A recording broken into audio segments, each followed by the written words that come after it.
আস্তাগফিরুল্লাহ। ছোট একটি শব্দ, বিশাল পরিবর্তন। আস্তাগফিরুল্লাহ অর্থ আমি আল্লাহর কাছে ক্ষমা প্রার্থনা করছি। সবচেয়ে ছোট ইস্তেগফার, কিন্তু এর শক্তি অসীম।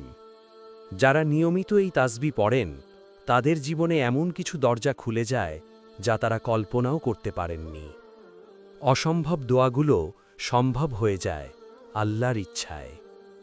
আপনি কি হতাশায় ভুগছেন, অভাবের মধ্যে আছেন, গুনাহে জড়িয়ে পড়েছেন, দোয়া কবুল হচ্ছে না, উত্তম সঙ্গিনী খুঁজছেন? তাহলে পড়ুন আস্তাগফিরুল্লাহ, আস্তাগফিরুল্লাহ, আস্তাগফিরুল্লাহ। আমাদের প্রিয় নবী প্রফেট মুহাম্মদ সাল্লাল্লাহু আলাইহি ওয়াসাল্লাম বলেছেন, সুসংবাদ তার জন্য যে তার আমলনামায় অনেক ইস্তেগফার পাবে। আপনি যে কোনো অবস্থায় পড়তে পারেন, শুধু ওয়াশরুম ছাড়া, বসে, শুয়ে, হাঁটতে হাঁটতে, কাজ করতে করতে, গাড়িতে বসেও।